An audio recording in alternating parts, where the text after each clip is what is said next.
This is online right now. This talk. Is this really going to be how it's going to be the whole time? No, but we were just talking about Twitch streaming is weird for a producer, for a DJ. It's fun and it's weird and it's different. Aaron, what were you about to say a second ago about kind of what Twitch has been for you guys in the last, year or two? Well, yeah, I mean, I was saying, it's been like this new kind of platform for everyone to come together because, when COVID hit, everyone was like, what do we do? And so everyone just kind of jumped over to Twitch, and then like Discord started becoming very popular. And so it just was like a whole new way to like network and come together.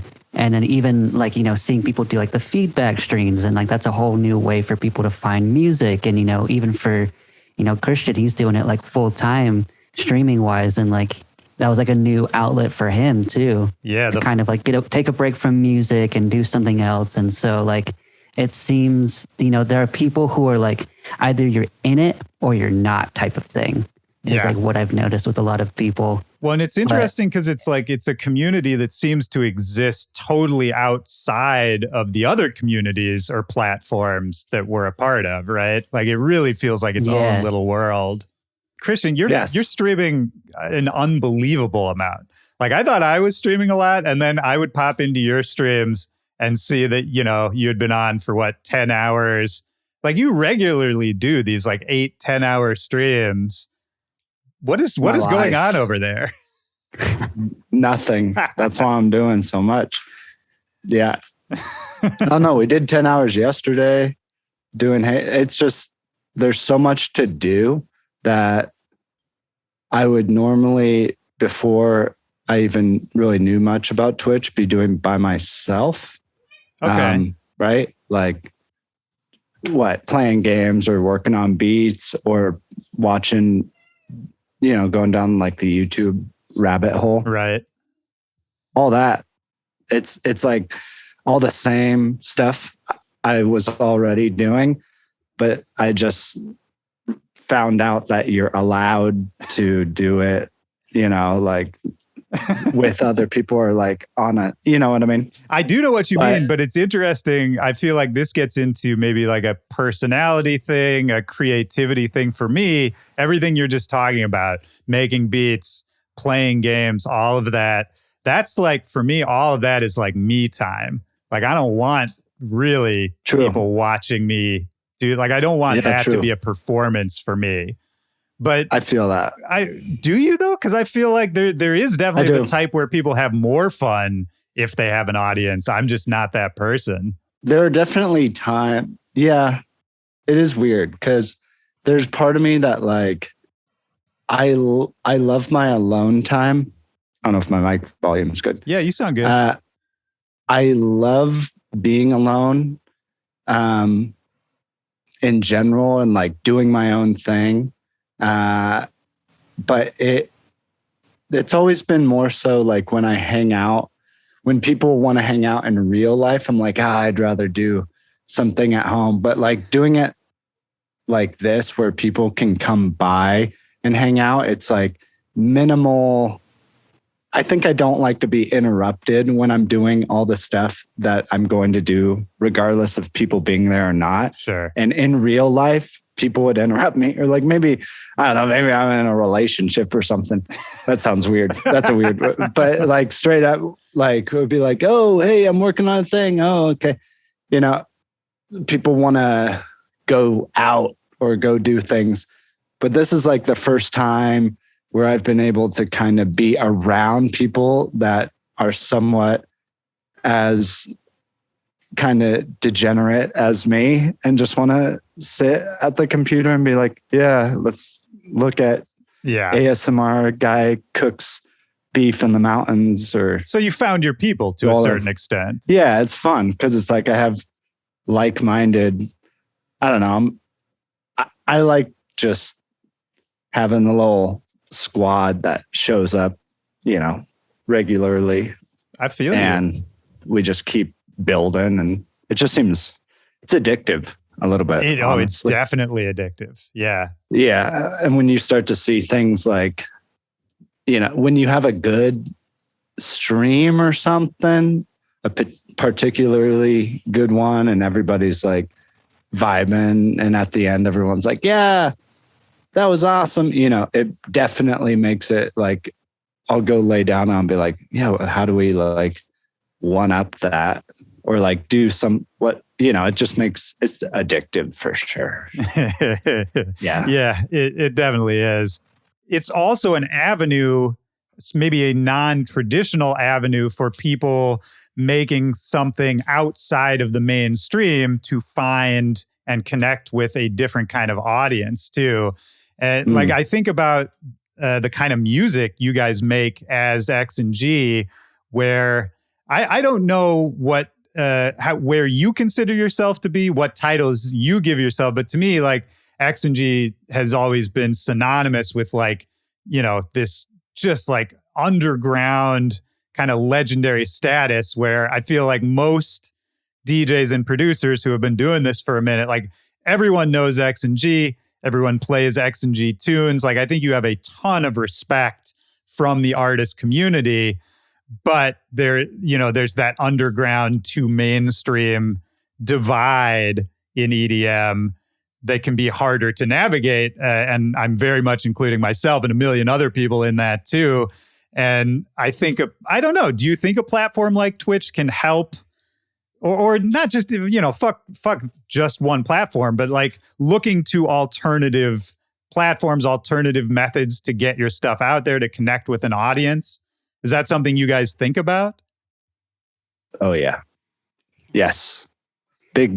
Definitely. I think Twitch, it's just a different way to go about it. But I think if you do good on Twitch, it can definitely benefit that side of things. I don't know if I'm answering that correctly. I'm going reverse, I guess. Like we've been doing music and now I'm doing this. I'm like I'm I'm unknown as hell on Twitch. And so everything you said about X and G, which thank you, it's so different. Like going, I think, from making music and, hey, working with this person and being somewhat known, doing that, and then going into this thing where I'm just some shrimp playing Halo. You know what I mean? It's almost like starting all over. It's like, like building an entirely new audience in a way. Well, yeah. And I mean, that feeling, do you like that feeling? Because for me, it felt the same way for me when I started, where it was just like, oh, I got nothing here. But there was kind of an excitement in that freedom too, where it's like, oh, I could literally do anything. If there's no history here, if there's nothing weighing me down, there was kind of a freedom to it too. I don't know if you guys felt that. That's 100% what it is for me. Of just, I didn't have like my own little outlet either before doing this. Like I didn't put out music or do anything. So Aaron has been like releasing music. Like Aaron, you do a lot of stuff. Like he's doing everything.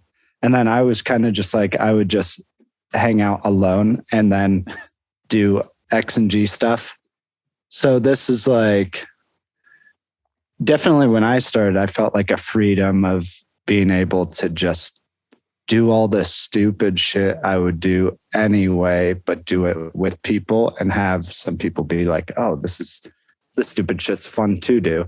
And then sometimes be like, hey, I also do this thing. And then people are like, what the hell? What are you talking about? Which like, that's the cool. Music?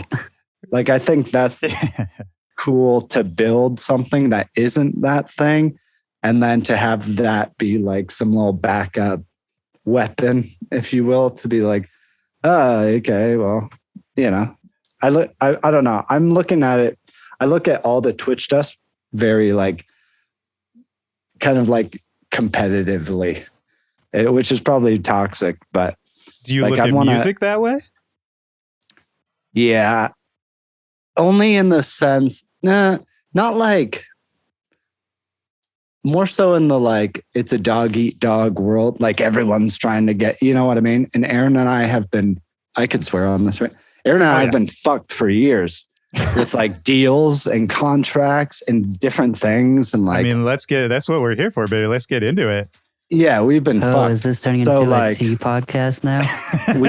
It's not even, it's just straight up. That's just facts. Like, I have like, it is. Neither of us make a lot of money in general. I mean, if I can say that too, at least doing like what it is we do, our main vessel doesn't make a lot of money. It never has. So it's like, but in a fun way, I look at like Twitch in like a competitive way of like, and music of like, I'd like to get somewhere where we can do the shit that we do, which is just like hanging and I don't know, the camaraderie, of being able to kick it with people.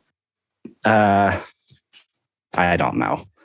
Yeah, I mean, it's just interesting. Like, I feel like in a long career, right? Like you made a bunch of good points, any of which we could talk about here. I don't know if I did, but no, you absolutely did, my friend. Because I think this is something I talk about on the podcast all the time. Is that I don't think your average dance music fan realizes like how close to broke most of their favorite artists are. Yeah. And that's like, that's definitely not anything that's unique to what you guys are doing. That, we all know a bunch of people who are in that kind of situation, and people stay in that situation for years and years and years.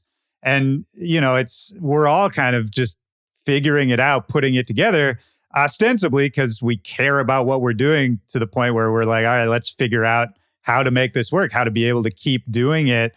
But also I think there's over a long career. I mean, you guys have been together, what? So 2013, 2014? 2013. 2013. So what? We're coming up on it's been a minute. 9 years then. And I think in a career that long and longer, you go through phases. You fall in and out of love with music, with your projects, with everything you're doing, with your ideas, all of that. And so, I mean, it makes sense. Something like Twitch, obviously, we were talking earlier, that's a way to maybe reinvigorate that creative fire.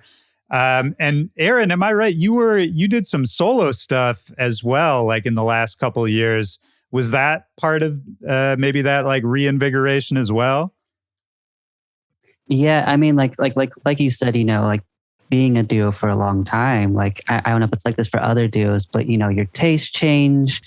And things like that. And different things change and you want like those separate outlets to also do like what you want to do as well. And so like for Christian, like that's Twitch. And for me, I definitely still like doing music on my own as well. And I'm sure same for him too, because like, in that aspect, you get full creative say on everything.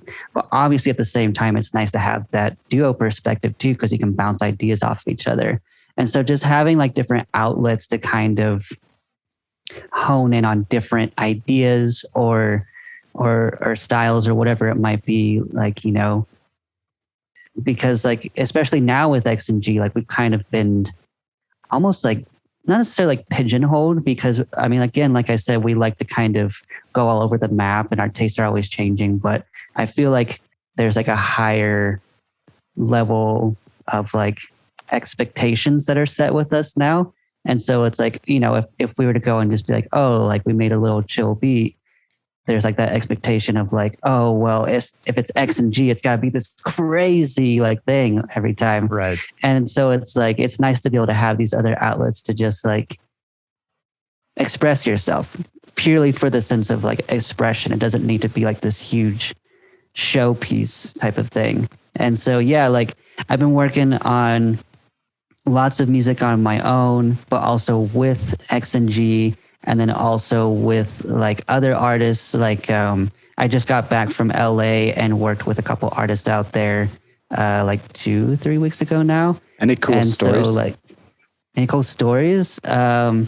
So personally, I really hit it off the bat with, I went out and worked with Flostradamus, Kurt. Oh, you know what? I saw on his stories that you were out there, man. Kurt is the best. like a genuinely nice guy. Like I honestly had no idea what to expect, but I could definitely say I could see him becoming like a longtime friend for sure. How did you link up with him? It was via Ultra. Oh yeah. So we went out to the studio, and I think I was supposed to have like other sessions out there, but nothing ended up coming through. So yeah, I just ended up meeting with him a few times and like went over to his space as well. And we just kind of like, we chatted for most of the time just about like all sorts of stuff. And like even the first night, just like we just started going super deep, super quick. And I was like, okay, he's keeping up with me. Like, I like that. Like, I like that we can just kind of go wherever. And it's not like, oh, we got to stay on the surface and only talk about music and all that stuff. And so like, you know, I like, we both definitely like talking about music, but you know, we're also like humans too. There's all sorts of things that like, yeah, you can connect on to where it becomes like a more genuine connection than just like a work buddy, if you will, or however. Yeah. I mean, I think a lot of times when a label is putting artists together to, you know, just get in the studio or whatever the arrangement is, it can almost feel like a mercenary kind of arrangement where it's just like, you know, you're getting hired as the special, you know, the pinch hitter or whatever it is, and they're just slotting you in to work with somebody. And I don't know. It's weird because I think that's so common in what we do.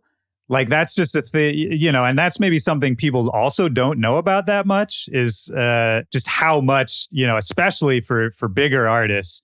And I'm not talking about Floss. I'm talking about like, you know, giant artists, like how much of that career is really just kind of like sitting in the studio and like being presented with one person and then the next day being presented with another person.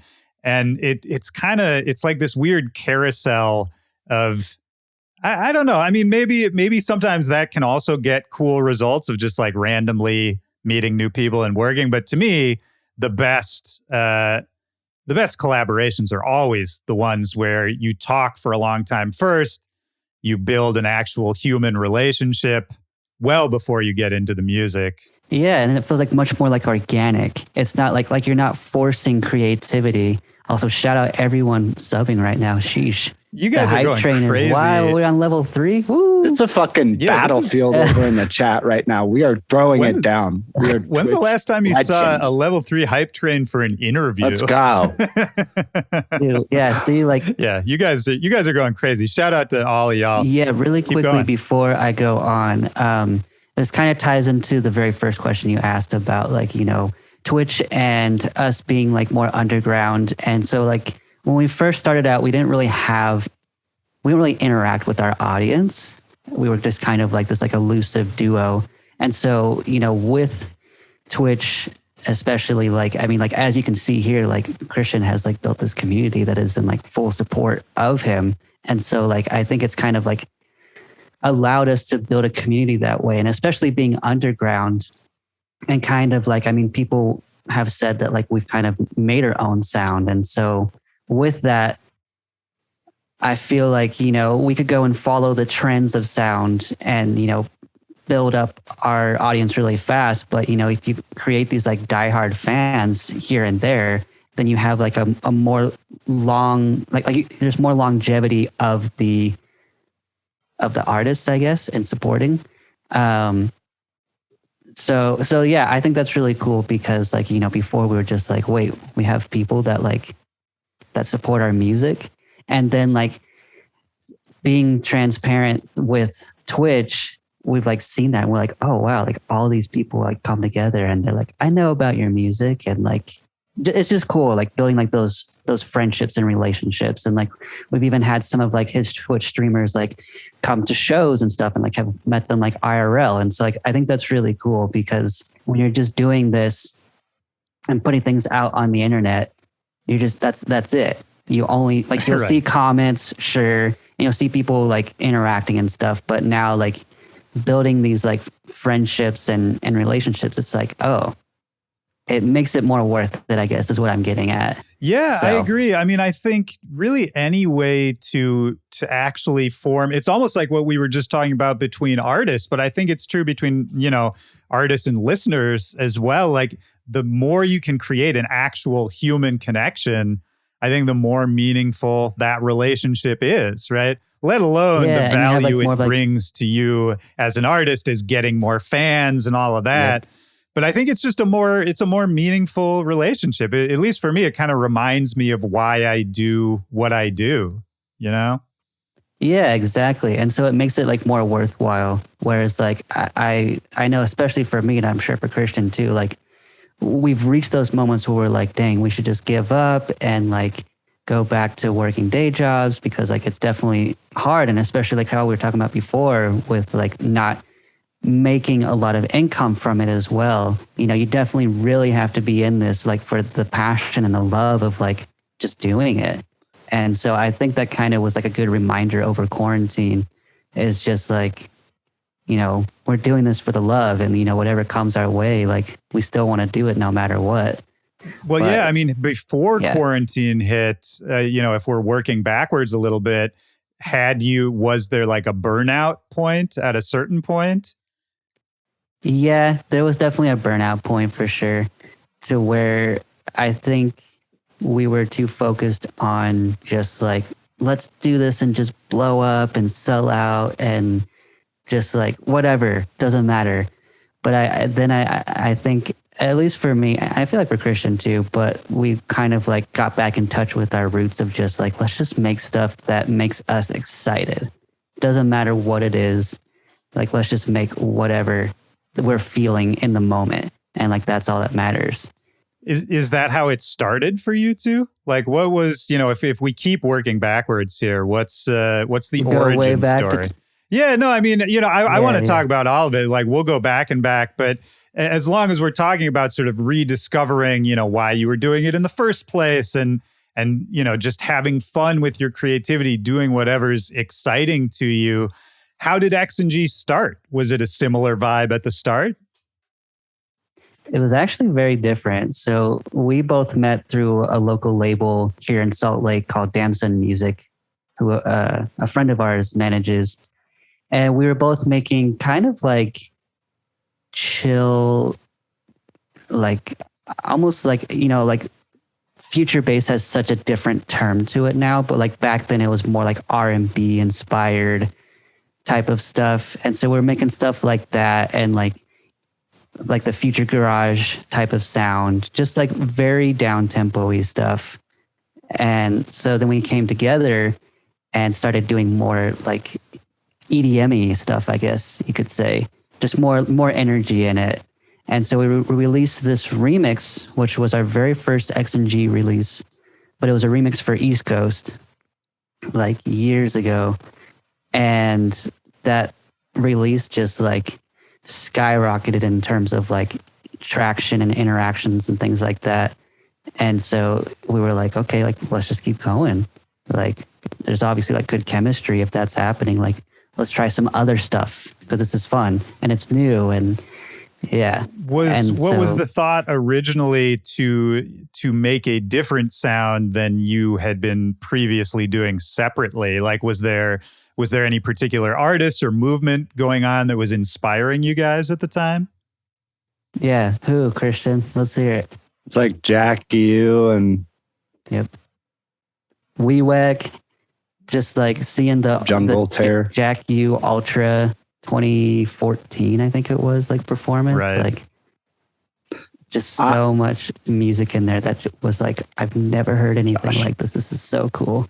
I grew up listening to like a lot of like Latin influenced stuff, like Gypsy Kings. Where'd you grow up? And all this, like, just Santa Barbara. Okay. But just my dad would listen to like my dad would turn on music in the kitchen when we were sleeping or something, or just in the house. My dad's very into music as well. He's only 20 years older than me. Okay. Right? He had me when he was like 19. And we'll like play video game. He'll get on the stream. We'll play Back for Blood. Oh, amazing. With the boys and shit like that. But like he's a kid too, but he's the one that got me into music, like drumming and stuff. But he would listen to a lot of Latin influence stuff, like I don't know, Girl from Ipanema. Oh yeah, different Banger. just things, big banger like that, different artists.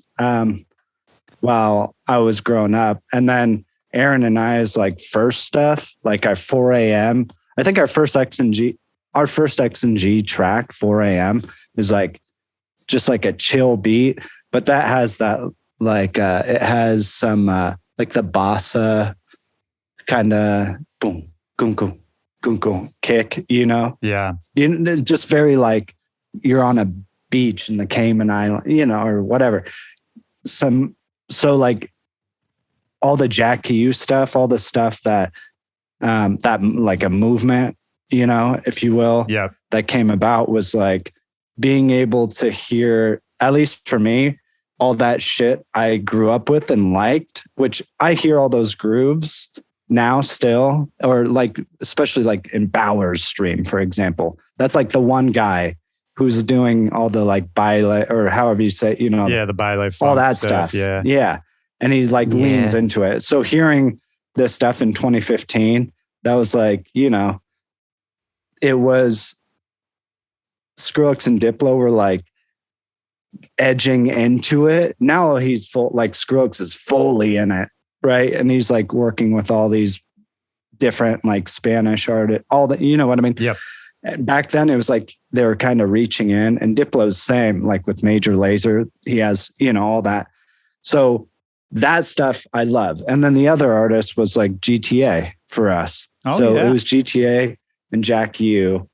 Not enough people talk like, about GTA, man. I mean, they're obviously legends, and anyone who DJs or produces knows GTA, Good Times Ahead, whatever you want to call them. But not enough. I don't know. They're not that they haven't been successful, but they should be way more successful. I mean, for me, the best. Yeah, they're the best. Their influence is so huge. Huge, yeah. So talented. I don't know. Yeah, I love them. I'm glad you brought them up. They're like, they are the reason why. And it's weird because we're like, it doesn't seem like they're like Billie Eilish or something like unobtainable. They're like still kind of in the same little realm as us. We're like, once or go in the stream, and be like, hello. Right. And it's like, it's weird because that specific project, aside from Jack U, is like the one that I believe is like what made our shit come together. We're like, oh, fucking, they were doing that. Like, that's so fucking cool. What the hell? They've been a duo for so fucking long, and they still are going. They've been around, yeah. So that stuff like that I think is like the movement or the thing that got me jazzed about wanting to. It was like being able to do all the Latin cool grooves that not a lot of people do, but on a platform or like on a scale where it's like people are partying to it, as opposed to it being just like headbanging. Headbanging to like the little baile groove instead of like you just hearing it poolside. Yeah, I mean, it's a true, I think what you guys do, what GTA does, what Jack U did, and what a bunch of other very talented producers do is, the hybridization of sounds and influences and genres in an organic way. Like, organic is maybe a buzzword that gets used too much, but to me, there's so many EDM producers out there who, if they say, oh, I made... Here's my new Latin EDM track, and it's, basically just like a big room house song with like a trumpet sample in it, or it could be a million things, but you know what I'm talking about. Where I think the alchemy, it's so much more rare to get it right, where it actually you've combined things so much that you can't really categorize it anymore. It's like a new sound, a new genre. I'm kind of ranting here. Is that what you guys think you do? Like, what for you, is it about like trying to find a new sound? Is it about trying to hybridize? do you even think about it in those terms when you're writing music? I mean, yeah, like we usually don't think about like, oh, I want to make this style or that style. Like, I think now I've become a bit more methodical, but at the same time, it's like we're just making to make. But we also will hear so many different, maybe like groove patterns in our head or like different sounds. Like, like we're always pulling different elements from different genres and styles versus being like, oh, I want to make like a samba inspired house track or whatever it might be. Like we're not like, oh, we got to do this. It's just like, oh, like where we have this, like maybe it's like a drum and bass song, but it could be cool to have like a ballet funk groove happening in the drum and bass song. And it's just like, it doesn't need to be so black and white with those terms. It's more so just kind of like injecting elements from different inspirations into it to where it does become like a fusion or a hybrid of just like all these different sounds that like are just like bouncing around in our head. And so, yeah, I definitely think we are trying to kind of like create our own sound versus like riding the wave of anything, because it feels more fulfilling, I guess, like to go and be like, oh, like you created something new instead of just like, oh yeah, we're just riding the wave. Like, yes, we are popular or whatever it might be. But I think, well, and for anybody who is riding the wave, so to speak, and I'm not really trying to talk down to anybody who's doing it, yeah, but the wave, I'm definitely not knocking it. No, You're riding the wave. But what the hell, dude? But the problem with waves is they're going to crest, right? Like they're going to crash. And I think forging your own path, your own way of whatever metaphor we're using here, I think that's the only way to do it in the end. Like if you're in this for the long haul, it's the only way to do it. Because, whatever, if you just latch on to whatever hot sound is hot, it's going to go away eventually. If you stick around long enough, any hot genre is going to go away eventually. And so I think that's spot on. I mean, I think that's kind of the only way to do it, even if it's sometimes the slower road to take. You know what I mean? Yeah. No, it's definitely slow and it's definitely hard, but I feel like in time it'll pay off. Like, I mean, I guess one person that comes to mind recently is like, Dylan Brady and 100 Gex, how like they both, and Laura, like they both just like created this entirely new sound that has everyone buzzing. And it's just like, okay, like, they did it and they found a successful formula. Like, I'm sure we could do our own version of that too, type of thing. Yeah, no, absolutely. I mean, yeah, that's a great example. And it's insane how big that movement has gotten. I mean, just thinking about growth in general, so when I knew we were coming to talk, I always do some research, read some old stuff. I was reading an old interview with you guys, and the interviewer asked one of my most hated questions, which is like, if you could collaborate with anyone, who would it be? No. The stupidest question. And but you guys said Skrillex. And this is an old interview well before you had actually worked with Skrillex or Dog Blood or any of that. I mean, first of all, I just thought that was kind of amazing that you said that, and then later it happened. But how did that happen? How did that whole relationship? Because you guys had a long running relationship with OWSLA and all of that, doing different releases, working with Josh Pan and all of that. How did that come about? What was that chapter of X&G like? I mean, yeah. So that was all through Josh Pan. So I mean, we're both very thankful that all happened. But yeah, so he reached out to us, just like cold emailed us one day and being like, "Hey, I love you guys' sound. Like, I want to work on some stuff." And this was right around the time that he had signed with OWSLA, and so we were just making a bunch of music with him, and he was going through some of our music, just like private stuff, and he heard Platinum, which was like our first release that was like us and him on OWSLA, and I guess he showed it to them and they were like, "Oh yeah, we love it." And he was like, "Yeah, I showed the OWSLA team like Platinum, like they want to release it." And we're like, "What? Wait, what? Like, no way, you're lying. Like, I don't believe you." And because we were just like so taken aback that like this happened.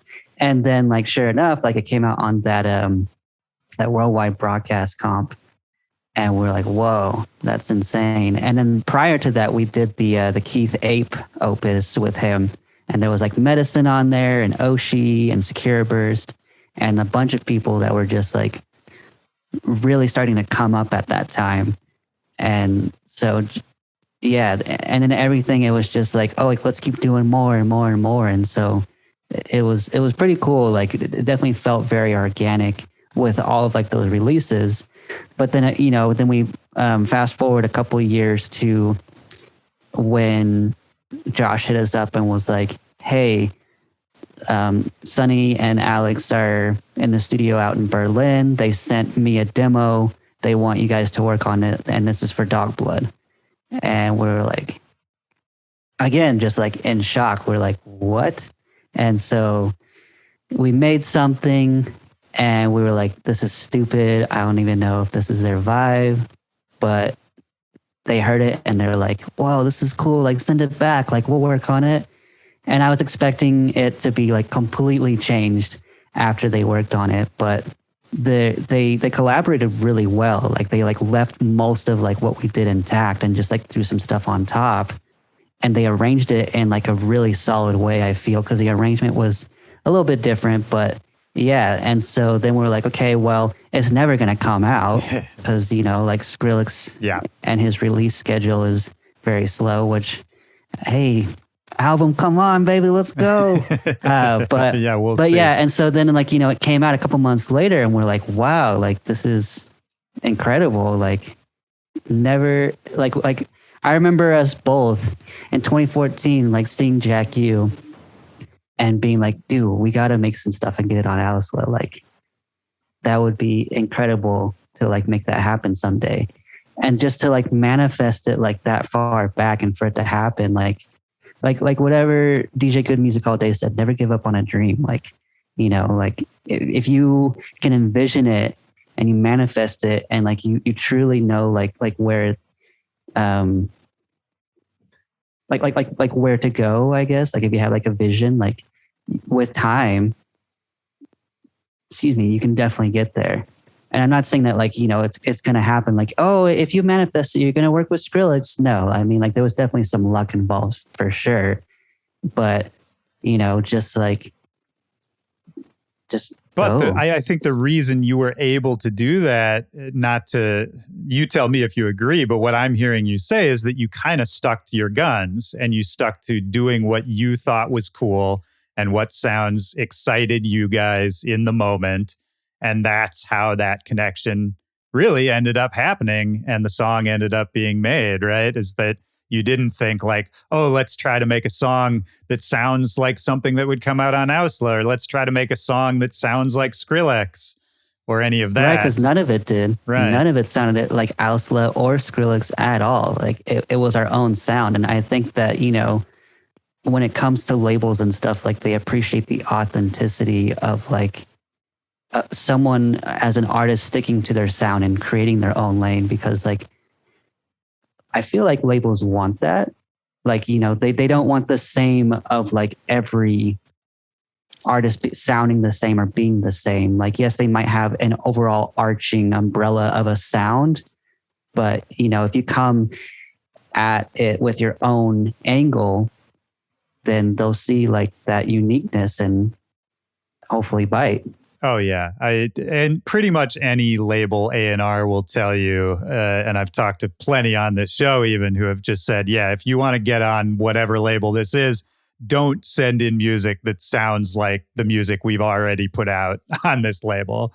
That's like, yeah, it's a hard thing because when you're young too, I get it. I mean, I've definitely did that when I was younger, as spam Mad Decent with songs that sound like shit they just released, all that kind of stuff. But yeah, that's really never the way to go. We did that with some blog lists. Oh, for sure. Just the good old days. Well, so you guys met up in Salt Lake originally, right? And are you both still out there? Or Aaron, you're just out there now? No, we both are. Okay, yeah, you're both still out in Salt Lake. So what's the deal with Salt Lake? Like, because I've only, I mean, I've played some shows in Salt Lake, but I've never really spent a good chunk of time there. What was the scene like when you guys were first getting into it as DJs, as producers? Like, what was that scene? What was exciting? What was your introduction to it? What's the deal with Salt Lake? For me, I lived in California and my dad was like, yo, I'll pay your rent if you go live with your sister. So I was like, yeah, okay, let's go. Good deal. So I moved from California here. He paid my rent for like a couple months.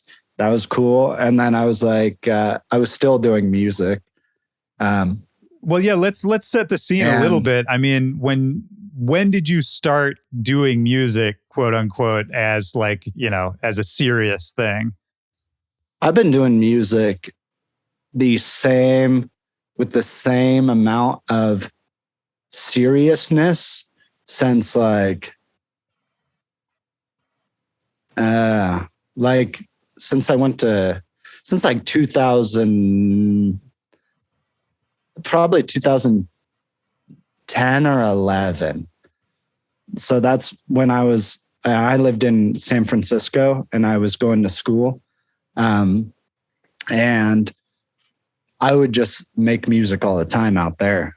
Like I was always during the smoke breaks in class, like I would just pop my laptop open. I would go to house parties.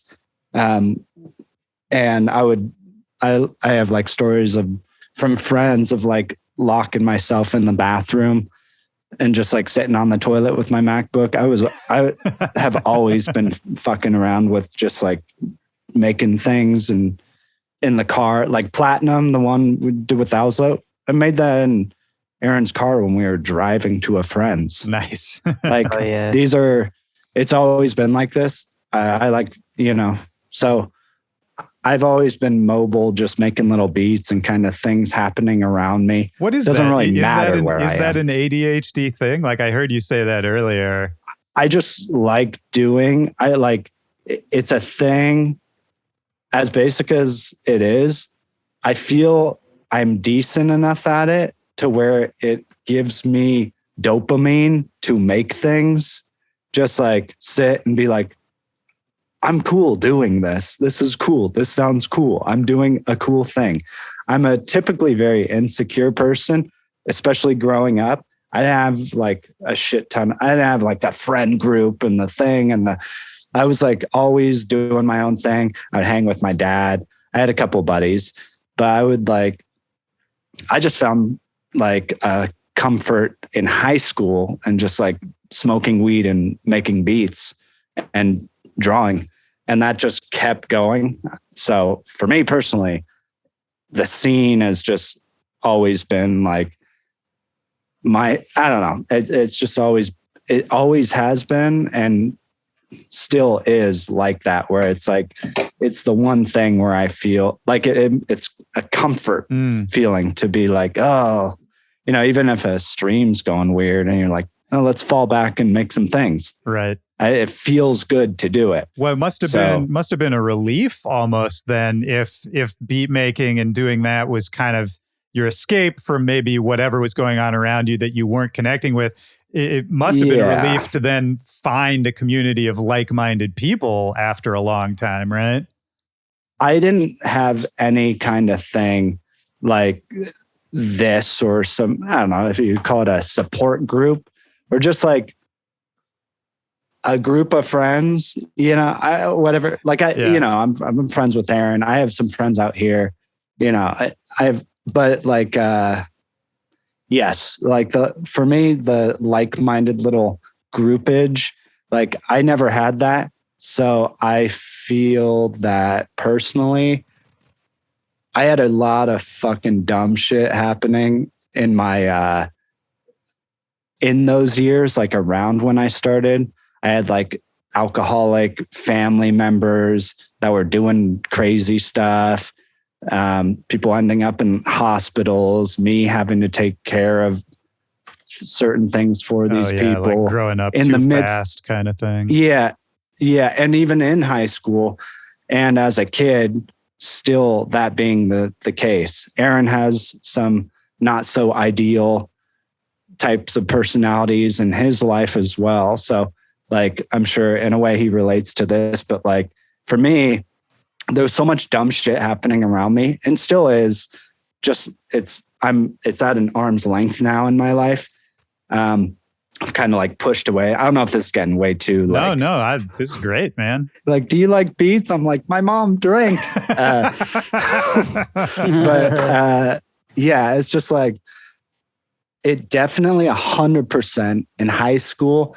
And then especially in college when bad shit ramped up was like this escapism. Is that the word? Yeah, thing for me, totally. where I just like, I was able to like check out of all the dumb things and be like, I want to do cool stuff. I don't want to fucking live my life according to like someone else's mistakes and like the shit, you know what I mean? Well, like it's I want something to you help. can control too, right? Like if you were saying you Right. ended up figuring out that you were pretty good at it, making beats or making music, whatever it was, then to me, that seems like that's something, anytime chaos is happening, you can always go there and be in control of that world. Yeah. Right? Yeah. 100%. So, and it is like a thing of like, it's just always been like straight up. It's been one of the few things that's made me feel like actually good, like an actual physical good feeling of like, and it's not like I sit down in Ableton and I drag 3 sounds from Splice. I'm like, I feel great. Yeah. It's like, I got to get there. I got to like have some people nowadays, like, it's like, got to have some people talk some shit in the chat and be like, what am I doing? You know, or where are we going? And then it's like this back and forth. Same thing with Aaron and I making music. It was always, and usually is like that, where it's like, what are we doing? What the hell? You know? Do you guys work together a lot or do you work separately a lot? Separately now, but used to live together and then used to live close to each other. So more so then, but now it's like, I'm a good 20 plus minutes away. So we just we transfer some shit. Yeah. Yeah, Discord now. Yeah, that helps too. Discord especially. Yeah. But yeah, well, I don't even remember the original. Well, I started off question. asking just about like the early Salt Lake City scene and what getting into it. Well, but you know, I mean, fuck the scene, but like for you guys, like I'm just curious how you got into it in the first place. You know what I mean? And I mean, you answered that question and more, man. It was, it's just interesting to me thinking about like why people get started on the path they eventually find. You know what I mean? Yeah. Yeah. Yeah. I mean, I think for both of us, it was just like a love for music. And like he said, like, you know, we're both, I feel, are introverted, but we also, I feel like, do have like extrovert energy. But, you know, at the time, the scene was pretty small here. I mean, like, I used to do little house parties with like Saruta and Huxley Ann. Okay. They used to live here. And I did stuff with them for a little bit. And then they kind of like they moved away. I stopped doing it. And we both just like honed in on just doing music. But we were never really super involved in the local community. And I feel like we still aren't. Like, no, we are not a part of the fucking scene here. Like 100%. Yeah, we kind of just keep to ourselves. Like, not in a bad way, but in a, like, you know, it's like they're typically, I'm here in Utah because it's cheap and I like some of the stuff, Utah stuff, and I like snow and it's cozy. And that's why I'm here. Zero to do with like anything going on here and nothing against it or anyone doing anything. But like there are a couple, like the scene here, to me has always felt like, maybe it's a little different these days, but like when I first got here, it feels like it was like 7 years behind everything else. Like, especially coming from California, it was like they were with it. They were current. And then these guys were like, hey, you heard of, you know, Crookers? It's like 2015. Who are you people? You ever heard of Skrillex? Yeah. Like, you ever heard of Nero? So, I don't know. And nothing again, not like that. It's like, whoa, they're not up to date. I'm not getting involved with that.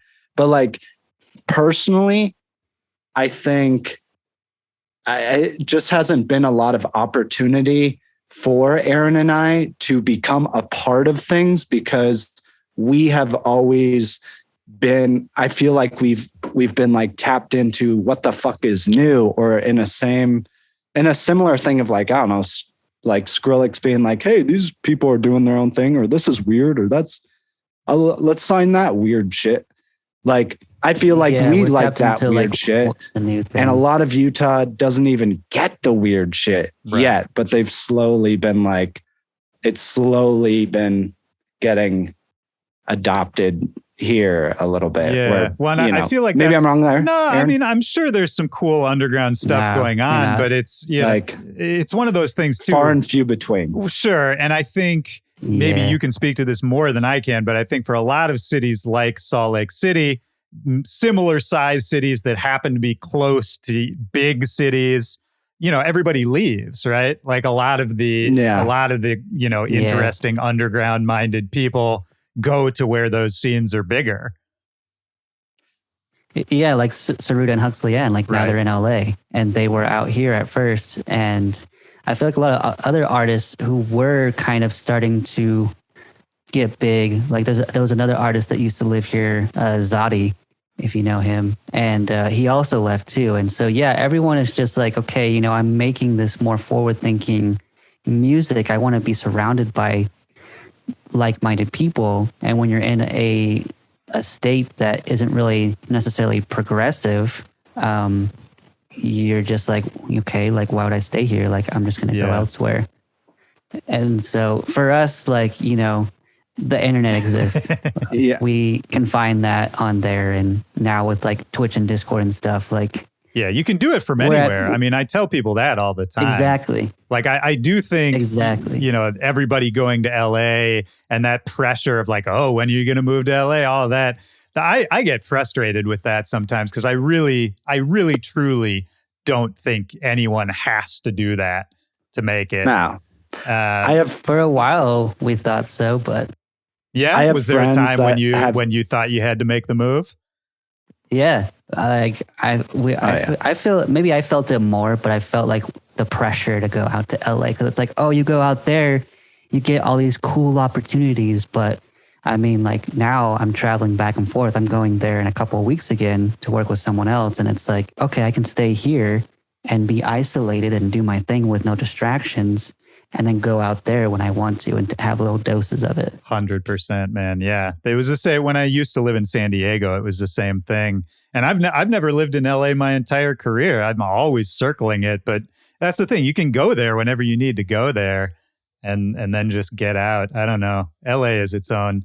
And it's nothing against it. Obviously, like we have a million friends who live in LA, but it's just its own thing. And I don't think it's necessary, Yeah, you're out in Chicago. I'm in DC these days, but I bounced all over. So like I came up, very short version. I was born in Minneapolis. I kind of came up in Chicago professionally as a DJ and a producer.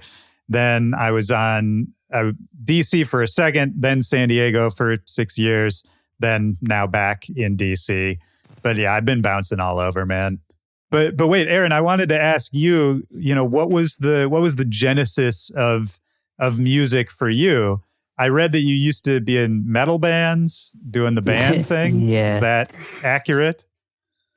Yeah. So, I mean, I was raised very religious, and so I could only listen to like Christian music as I grew up. And I also were you raised in Salt Lake City? Most of my life. It was in a tiny town outside of Salt Lake City called Cedar City. Okay. And the population is maybe like 10,000 or less, like really small. Wow. Okay. And you were homeschooled as well.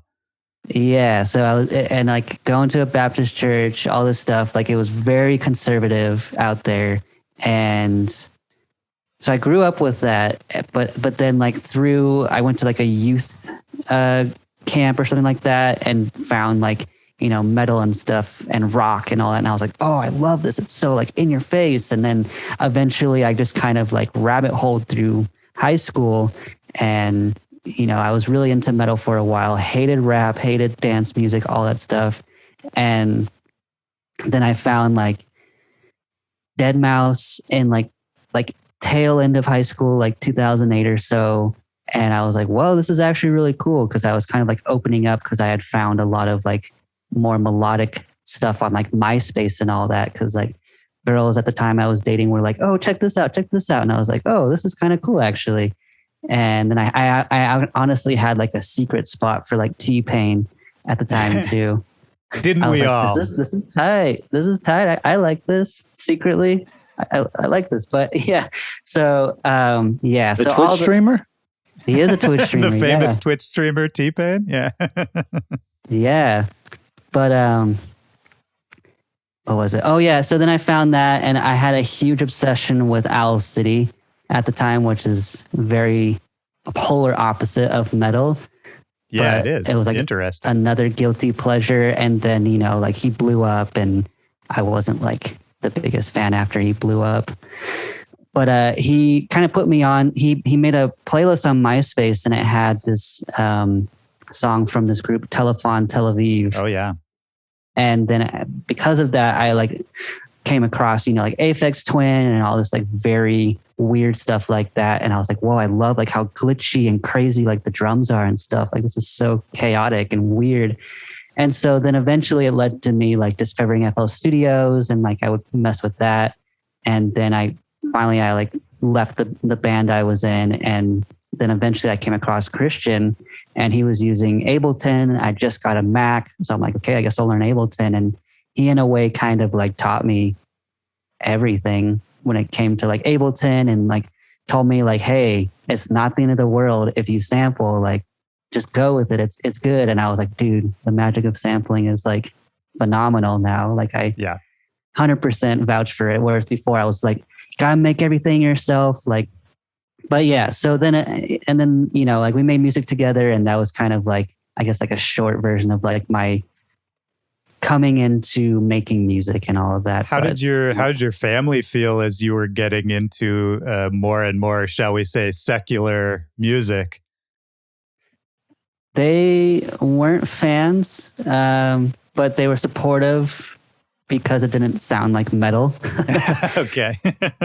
And so they were like, yeah, you know, if this is what you want to do, like, that's cool. But I had never gone to, you know, like any like raves or big events like that. It wasn't until me and Christian went to this big rave here. It was called Legends, and it had like Kill Paris and Knife Party and Destroyed. Destroyed, yeah. Yeah. And so we went there and we're like, whoa, this energy is like so different. And so kind of like experiencing that. It was 2013, dude. In 2013 that we went, New Year's Eve. And so yeah, after that we were kind of like inspired to kind of like play around more with like the dancier side of stuff. And that's what kind of like led us to discovering like Jack U and like, you know, obviously like we knew about Skrillex before because of Scary Monsters and Nice Sprites, but then like that came out and we're like, whoa, like this is like so different than everything. Next level. Yeah. Next level, yeah. Do you think embracing the kind of the more extreme sounds, whether it's, you know, metal at first, or whether, you know, you go see Destroyed at a festival and get your face melted off, or whatever that is, do you think part of that is or was a reaction to having a more sheltered upbringing? Like, was there a point when you were younger that it felt like, you know, a little boxed in, like you wanted to see what else was out there? Yeah, I definitely felt very, you know, like I was like, people would name music like they grew up with, and I would say like, oh, I don't know that music. And they'd be like, what? Like, you need to learn about this. And so I was just very hungry to just devour. Give me anything. Like, I just want to like listen to it. And so yeah. And I think also just like my parents being like, don't listen to this. Yeah. And, you know, like when you're a kid, you're rebellious. So you're going to do whatever they say not to do. Oh, yeah. And so, yeah, I would just find like the most extreme metal that had like the most like gnarliest lyrics. And I was like, yeah. I'm bad. Just so pumping stupid Cannibal now, Corpse but all day. Yeah. exactly. Yes. Stuff like that. Yeah. But And then it's funny because now, like, you know, like you hear dubstep, and I feel like a lot of the metalheads kind of transitioned over to that because of like the in your face sound of it. And like some of the parts feel like breakdowns, how it's like really slow drums and stuff like that. Like I remember I had a pizza job like right out of high school, and the guy that I was shadowing, it was like a pizza delivery guy, and I was shadowing him, and he played that Caspa and Rusco Fabric live mix. Legendary. Like the iconic one. And I was like, what is this? Like, what? But yeah. Yeah. So yeah, I mean, it's weird to see like the way metal and dubstep have kind of come together in the modern era in 2021. It makes sense that, you know, I think at this point, dubstep is kind of this generation of kids' metal in a way. Like I think it fills that same space for them. But then I hear a lot of it and I'm like, this is not, I don't know, man. Like so much of it to me feels like very surface level. To kind of take it back to what we were talking about of mixing genres and you know, paying homage, but still being progressive with what you make. I'll just ask you a very general question, whatever you want to talk about in this. What do you think of the EDM scene in 2021, especially with regards to bass music? I don't know much about it. Aaron, you're what do you mean you don't know? Well, I mean, what do you mean you don't know much about Lands. it? I don't believe that.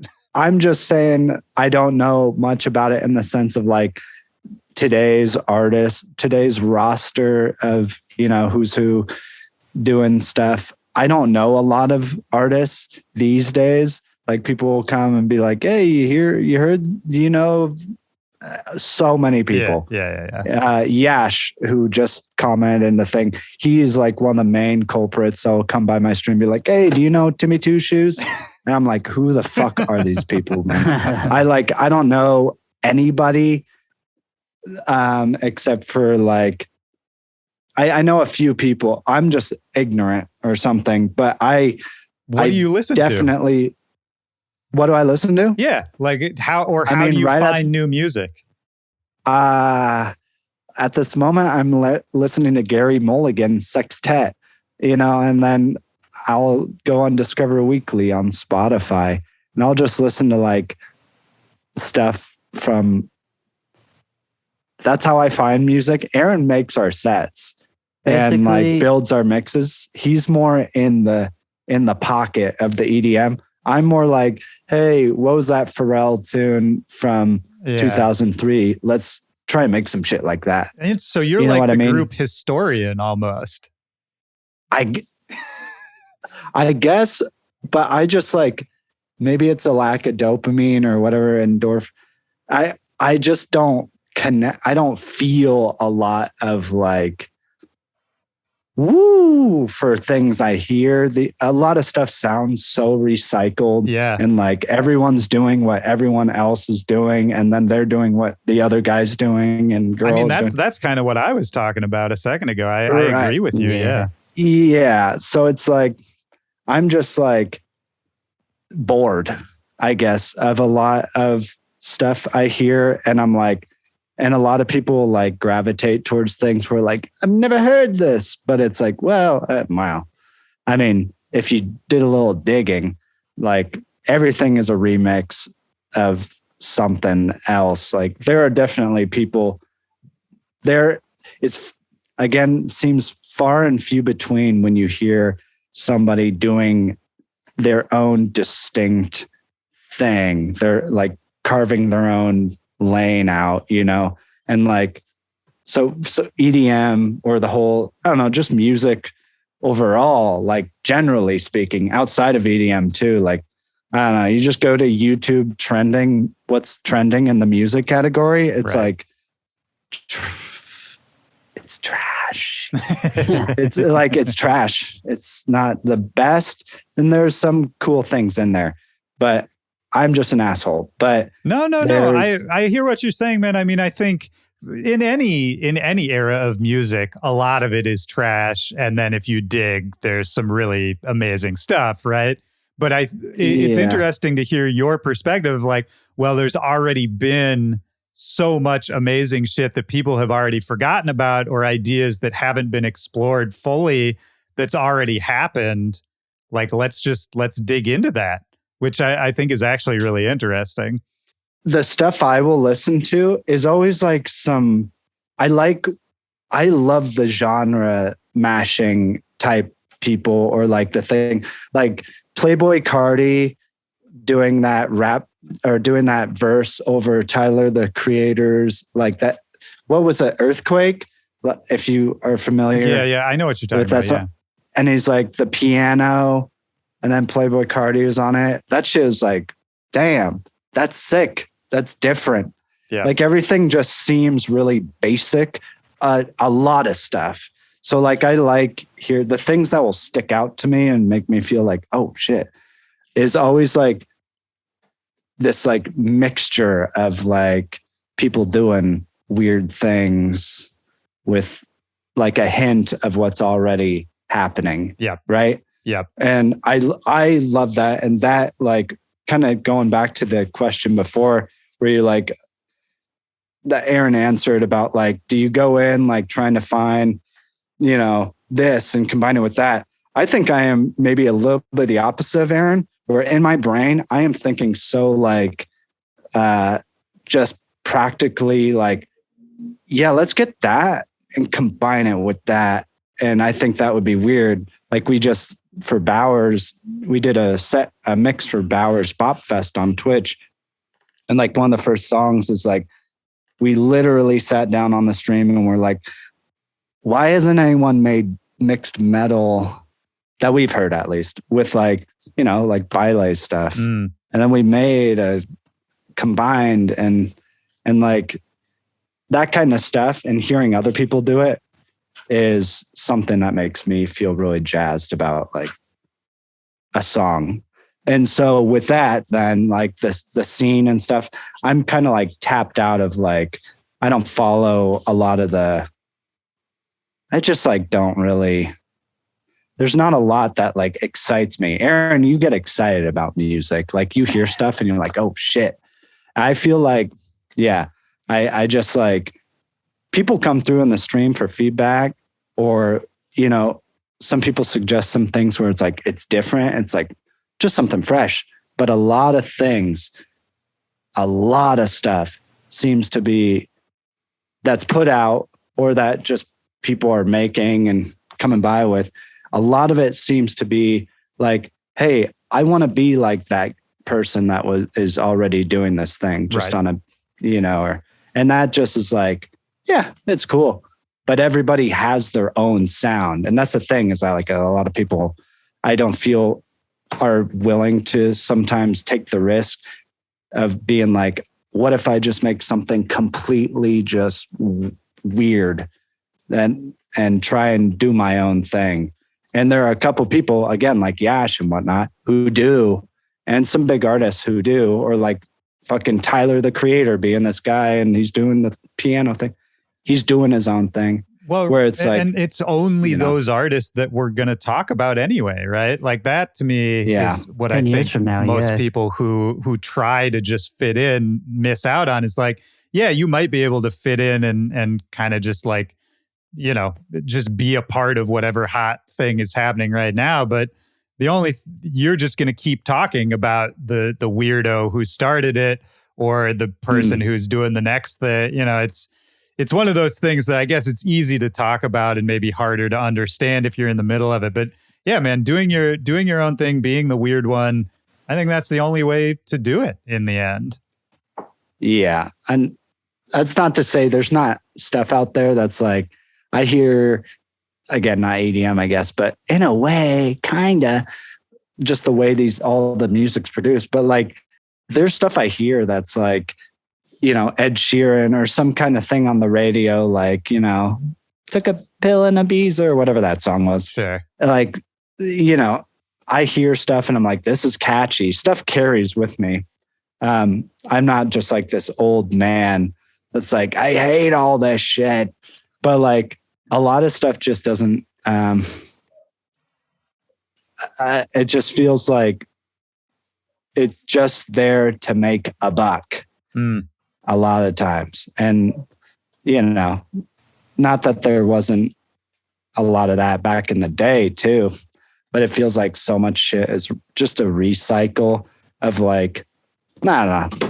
That's all. I do sound so jaded and old. No, but that's real though. And it's something that I think anybody who does this long enough, you're going to deal with those kind of feelings at one point or another. Because once you get on the inside and you see how the sausage is made and all that, there's definitely, I mean, everything you said is true, right? But then I think the challenge of it is, well, how do I stay happy? How do I stay in love with what I'm doing? How do I stay excited and true to my vision with it? I mean, what is that for you? And then Aaron, I want to talk about your perspective on this too.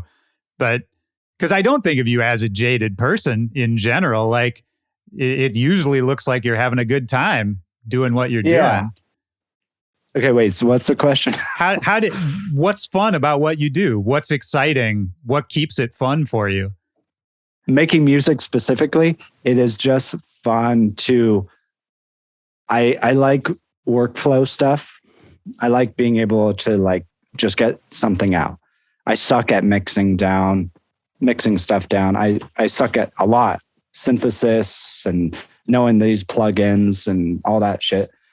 I really enjoy sitting down, and especially with like Splice or just samples and whatnot, or just YouTube, being able to be like, let's just take all these different noises and see if we can make something cool from it. That's always what it is. Yeah. And like these people that come around, what's that? Putting the puzzle together. Yeah. And like these people can attest to that. Like I am just like, go when we do make a beat, besides like getting distracted and, you know, that's a different thing. But when I'm back in the bubble, back in the pocket, I'm like, the fun that gets me like physically like bobbing, you know, is like being able to just make something out of fucking nothing. Yeah. That just is fun.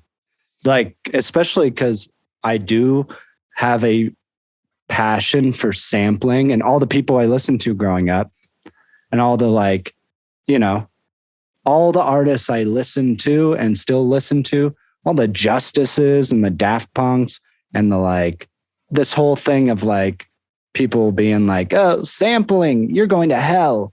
You know, it's like, it's fun to be able to be like, no, this is what some of the greatest people before us, before you, before anyone did. There wasn't no fucking Serum in 92 or whatever, you know? And like, and being like, I mean, shit, even Skrillex, the guy who like reinvented Bro Step, made it like, he was sampling disco tracks and he still samples all this shit in all his tracks. Like people just don't, what keeps it fun is like leaning into that. It's a little bit of like, cause I do all of it on stream. A little bit of it is it's mostly, I just like being able to tweak different sounds. And even for myself, for other people, make them like, what the hell, made like a siren have a whole melody. You know what I mean? Yeah. Just do weird stuff from just manipulate audio. Well, I love that, man. I think that's a really good answer, because that what you're talking about is the purest form of what we do. It's the actual creative process. It's like a personal relationship with you and your brain and your creativity. And I mean, that's something that's always going to be there, right? It's not necessarily about the greater scene at large, and it doesn't have to be. Because as long as you have that relationship with what you do, you know, I don't think anyone can take that away.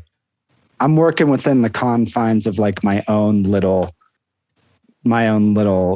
group of, you know, people coming in and whatnot. I'm not really too tapped into the scene stuff when I'm working on things, or like, oh, what's the general vibe? I'm always just making stuff that I like. And I'm always listening to stuff beforehand that gets me inspired, you know? so that's what keeps it fresh and like exciting for me, is just being able to like do anything, like just hear something and go make a thing that's like inspired by the thing I heard, no matter the genre, instead of being like, oh, I make future bass or I make trap, right? Like just creating to like challenge yourself and see if you can. Yeah. Yeah. The challenge, that's part of it too, right?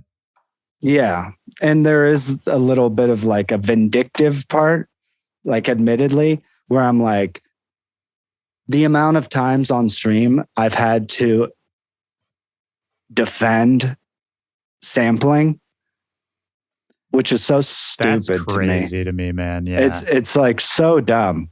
And I don't even know why. Like I was saying, like how I used to be that way. I was like, no, sampling off limits. And then you're like, no, dude, check this out. Right. It's just like I'm thinking like bigger. I'm thinking like nihilistic type shit. Like, what the fuck does it matter, man? We're like all headed towards the same place. What the hell does it matter to you what we do and how we get to the fucking thing? Like, aside from the fact that you're not even paying attention to what everybody else has done. And like some of the greatest people, like some of the shit you're hearing on commercials, in games, and your favorite games, and your favorite films. It's like, everybody has been doing this stuff for so long. Oh, I mean, it's just that it's like woke. It's like woke music culture or some weird shit. Maybe that's a weird way to. No, I kind of know what you mean, but it's where people. Yeah, you know, I don't know, man. I feel like maybe you're getting more of that than some, just by nature of like, because I think. Especially, I put myself in the crosshair. A little bit, yeah. And I think there is a thing in like modern EDM production where it is maybe like looked down at. You are supposed to be making everything. Whatever that is, but, and I'm not going to go on too long about this, but like sampling is an art form in and of itself. Sampling has a rich musical history. And sampling, I mean, the beauty of sampling that maybe like a new generation hasn't figured out yet. Some have, some haven't. But the beauty of it is that you're literally like sampling history. You're sampling another era of recording technology, of ideas, of culture.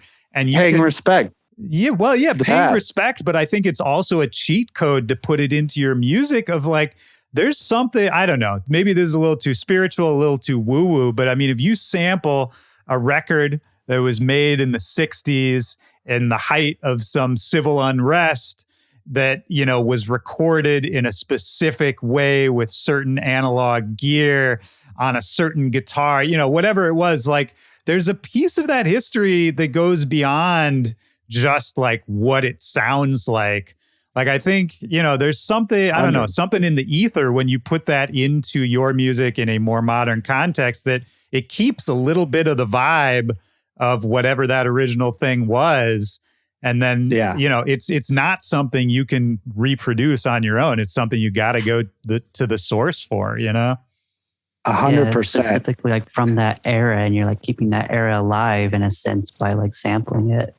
But sonically, it also like sampling something like that and just, you know, sampling that sample you mentioned will have such a different, it'll sound so different, like warm, provide like warmth and just like a different, like an organic kind of a different feeling. You already kind of said this, but from anything you could create yourself using like Contact and Serum and these plugins, like you're not going to do it. Or even if you try to recreate it, there's no way. I don't care how faithful it is. It's not going to be the same. So it like sonically, like it literally sounds different. Music that samples other stuff, you know, it just feels different. And yeah, I like that feeling. Yeah, 100%. No, I think that's spot on, man. And the last part is like a lot of people too, I think, look at sampling like dragging a sound in. And then that's like, okay, that's it. But the whole thing that's fun about it and is dragging shit in and being like repitching it or taking it a little. The amount of times Aaron and I have taken, like, we've made entire lead lines, like the main synth of a song or whatever, from sampling like the tail end of somebody saying something and making like a synth or a lead out of like the end of the breath, you know, or some, you know what I mean? Like doing stuff like that is more so what I would hope people that are going to sample do, as opposed to, am I saying this right? Yeah, I know. As opposed to just drag and drop in things, like, you know what I mean? Yeah. Being I think a lot of creative people with the do that samples instead of just like, okay, I'm dropping it in, that's it. But yeah, like you're tapping into your creativity by like manipulating it in new weird ways. And dragging so, like, it in is only step one. Right. And then it's like you do stuff to it. That's what I think people on a grand scale like seem to miss, or at least like the people that are coming through saying the shit are like, you're only walking in the building. You're not like, you know, I don't know. No, I know the what rest you of mean. that analogy. No, I got you. But it makes me wonder for you, Aaron, what is your relationship to modern dance music, to the scene in general, and you know, and X and G's place in that? It kind of ties back into, you know, like how I was feeling right before COVID, you know, like I was feeling very jaded, kind of like how Christian was mentioning, you know, like once you see the other side of things, you realize that, you know, it's very, in a way, systemically set up. Yeah. At least like from what I've seen.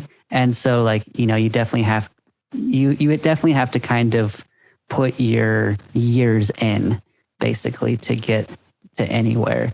And so like even seeing like some names like that have like recently popped up, or not recently, but like within the last like, you know, 5-6 years have popped up. And then like I find tracks from 10 plus years ago that they did. And I'm like, wow, I thought that they like just popped up. Like, but no, they've been paying their dues for a while. And I mean, I'm sure it's the same for you, because I'm sure it was like an entirely different game or entirely different thing back then, like when you went through it. And I mean, like, I feel like just within the last couple of years, you switched over from DJing and making music to doing your podcast, right? The podcast I started almost 5 years ago, and it was kind of a side project. And then it kind of took on a life of its own. I mean, I haven't put out music in a couple of years now, but I'm making a lot of music. There's definitely some stuff on the horizon that I'm kind of just taking my time with.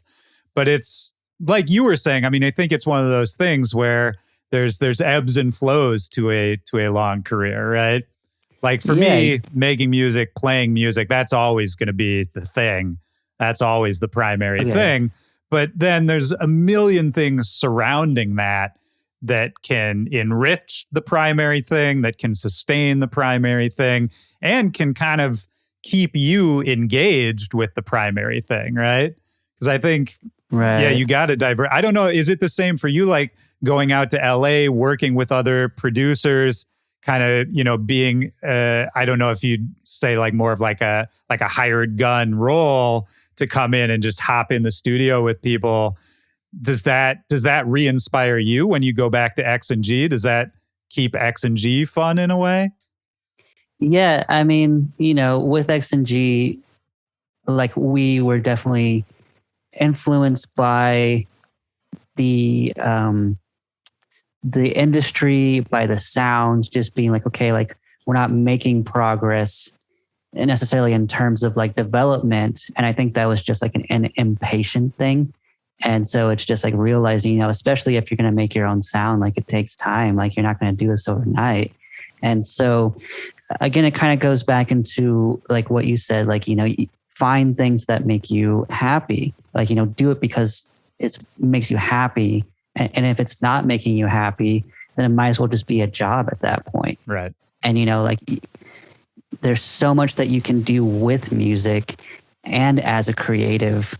Like, why not do all sorts of different things? And so, like, you know, Christian does graphic design. He went to school for that. And over quarantine, I like got into doing like painting and stuff. And it's like, taking little breaks from music, from something that you do for your job, and you want it to not feel like a job. Especially with music, like it should be fun. Like, you got into this because of the love for it. And so like, if it starts to feel like a job, reassess and come back and be like, what made me fall in love with doing music, or what made me fall in love with doing digital art or painting or whatever you might do, as like a creative thing or whatever. And so for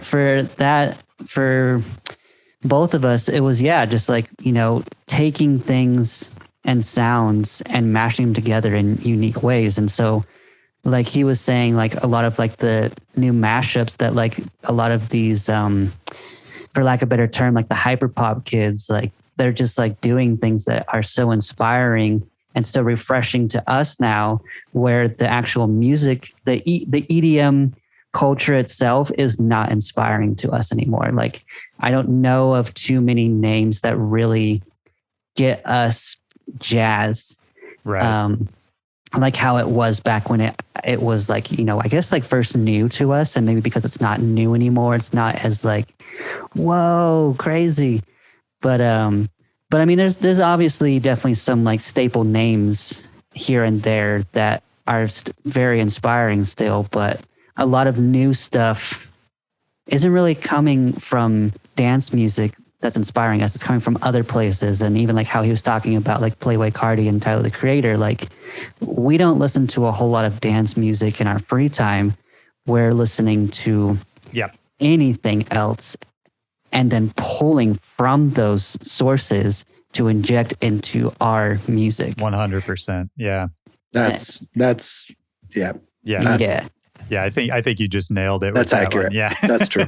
Yeah, and so like I come across people who are listening to like I listen to EDM. That's all I listen to, and then like I make music, and it's like, okay, like that's great, but also if you're not listening to anything else, then you're just going to recycle what you're listening to. Like there's nothing else unique that is influencing you, basically. And maybe there's some people that can do that, like they listen to only dance music and they're making the most like mind-blowing stuff. But I feel like to stay inspired, like listen to all sorts of stuff, watch all sorts of different like film, or like go to like a museum, or just like find inspiration from other sources besides what you do every day. With like within this culture, I guess. I mean, I say this on the podcast like every other episode, but DJs need hobbies, man. DJs need hobbies, straight up. Like I don't trust anyone who like only is like, oh, I eat, sleep, and breathe production or DJ. It's like that's the only thing I do and the only thing I can talk about. I don't buy into it, man. I'm suspicious of those people. I jealous. Tweeted some shit like that. Maybe I'm jealous of that too. There's dark secrets from the people that only are like music. My whole every single I think another thing too is like it's a difference of being passionate about like the EDM scene versus one specific little junction of the whole thing, as opposed to being passionate about like music overall. I think both of us are more passionate about overall than just like this little one floor of the building. Yeah, no, I feel that. I think what you guys do is like it's not like you're rehashing. It's not like you're saying like, oh, it was better in the old days. It's more like I'm making stuff that I'm excited about and trying to figure out how to make it connect with people, right? Yeah, 100%. Yeah, and honestly, a lot of shit sounded super cheesy back then. If we're getting down to like the actual cheesiness has been around. Cheesiness is timeless, always right. Yeah, so I'm not saying like the stuff 2. Yeah. When I like a lot of cheesy music, to be clear. Same. I love a lot of cheesy, corny music is like my favorite music of all time. It's the best. Yeah. Yeah. Just so we're clear here. Same. Like it's funny on this podcast, sometimes I think people get a weird idea of me because in reality, like most of my favorite music is so stupid. I love stupid, dumb bangers. Like, can you name a song? One song. I mean, a lot of like pop music, like really corny pop music. I love a lot of like even in dance music, like old like it goes around the world like la la la la la. Oh, was that? No, not that's funny that's the one you picked. That's for me. I love it's so cheesy, but I love it and it's very catchy. Stuff like that. Kylie Minogue. Kylie Minogue is amazing. Is that who it is? Bangs. Yeah, Kylie Minogue. I don't know if that's the same one, but that's the one that's like can't get you out of my head. Yeah, that's that. Yeah, that song's a fucking banger. So good. Yeah, man. So yeah, it's really not about a pretentious thing. It's more, I think what gets confusing, and I feel like what we're talking about here is like, I just care a lot about this and about this culture. And I care about like trying to find and uplift and just get excited about new shit and new sounds and new ideas. And I think that's where all the old man stuff comes from about yelling about it. It's just like, I don't know. It's the way I've always been. Anytime I find something cool, I want to yell at people and tell them about it. Was it the same for you? Like Aaron, Christian was saying you're the one who puts together a lot of the DJ sets. What is your guys' DJ backgrounds, performance-wise?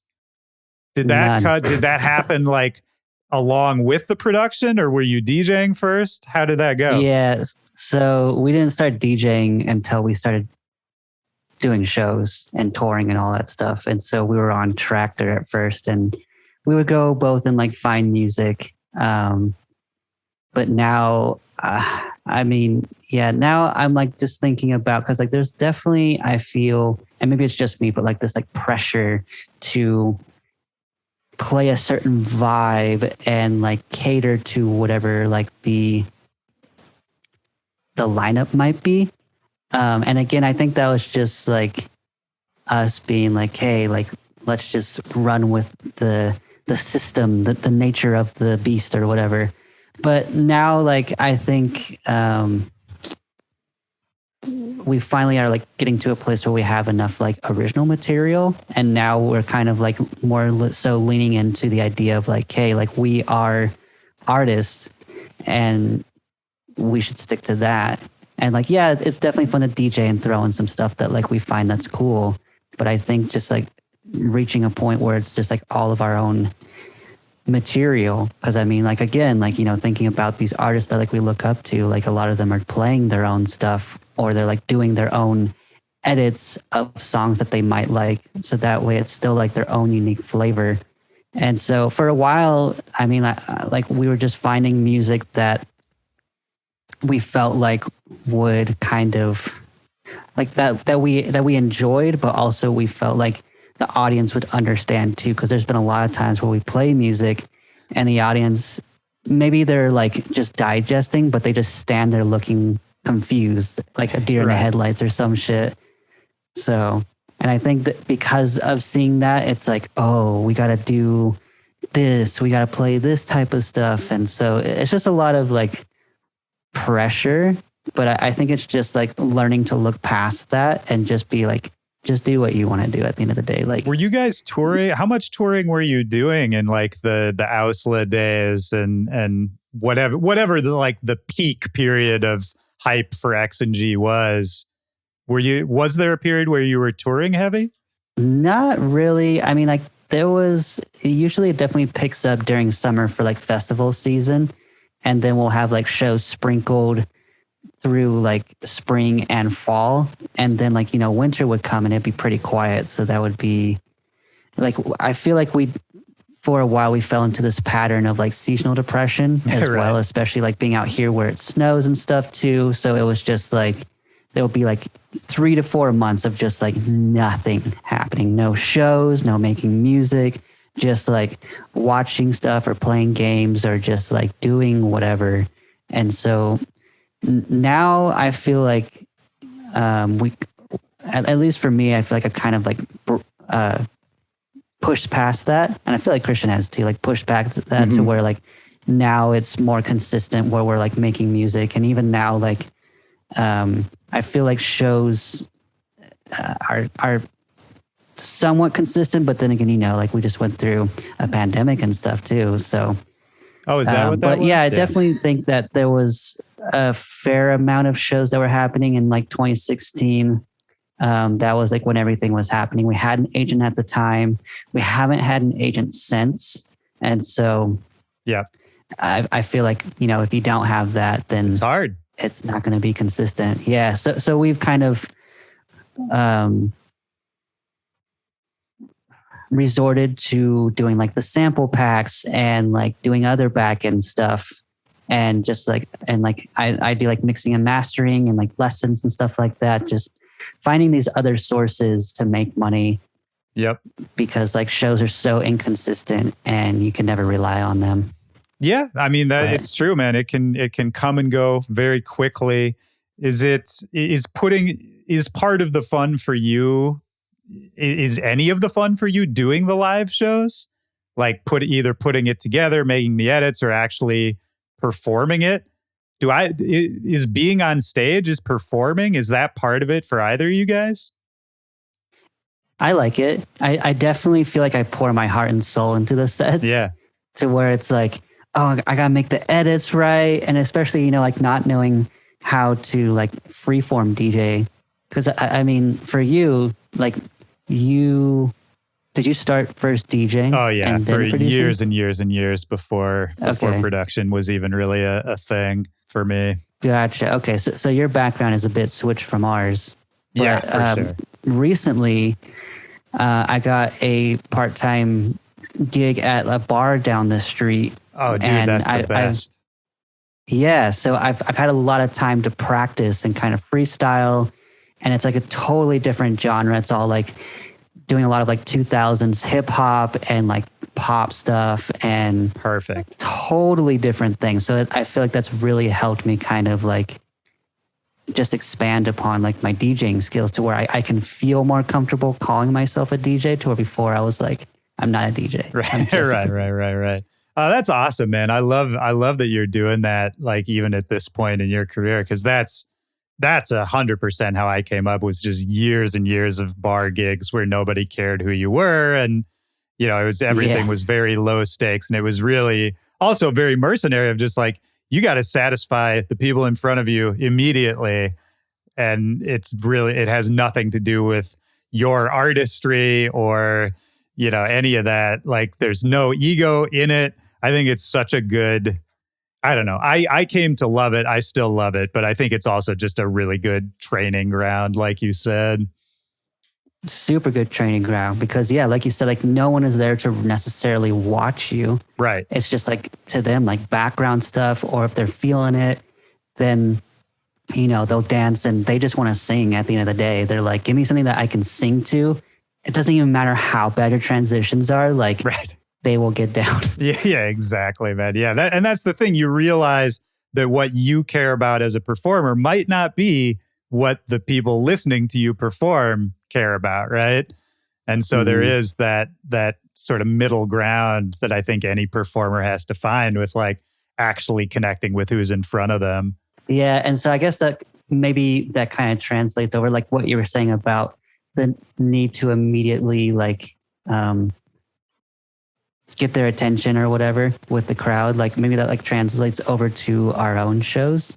And so maybe, I mean, granted, like, you know, this is fairly new, but just like, I feel like maybe that kind of translates over in terms of like, oh, you know, the whole goal of being a DJ is to grab the people in. And so same with like our own personal shows. It's like grab the people in, like just get them pumped like instantly. But I've been realizing more and more it's not about that. Like it's okay if people stand there and just observe. Oh, for like, sure. Yeah. I mean, like, sometimes, like you said, they're just processing. They're just taking it in. Yeah.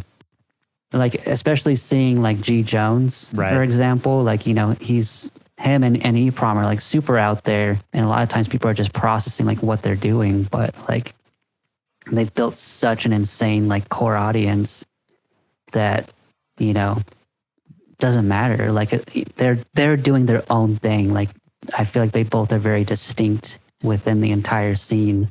Oh yeah, And and not all of that music works. is like super like shake your booty on the dance floor, you know? And that's fine. Yeah. There's nothing wrong with that. Yeah, exactly.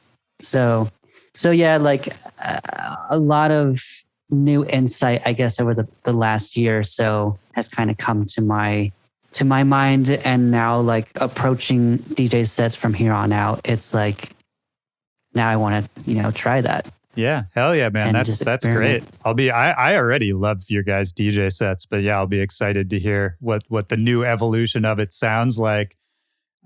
We've been talking for a little while. Are you guys good to keep talking just for, I have a few more questions I want to make sure we get to, but I also don't want to take up your whole day here. This is horrible. Well, yeah, you don't even get to answer, Christian, because I know you're going to be here for another 10 hours anyway. Yeah, he's gonna be like, I gotta. I hate after. this place. I hate this website. This website sucks. Hey, if you guys have Amazon Prime in the chat, come on through. No, I'm chilling. This is awesome. Okay. Yeah, if we're going too long, you need to cut it or whatever. We can. Oh, I mean, no. I want to going. keep talking. I always want to make sure I'm not just holding people hostage here. No, I love being held hostage. Okay, good. This is listening to you guys. It's so chill. And sometimes I forget I'm here. And I'm just like, I listen to podcasts every day. Me too, yeah. So this is like, I'm like, yeah, these guys are talking about some shit I know about. And then I'm like, oh, fuck, I gotta get in there. This is a good episode, yeah. Yeah, this is cool. I wonder what their ads are. That's so funny.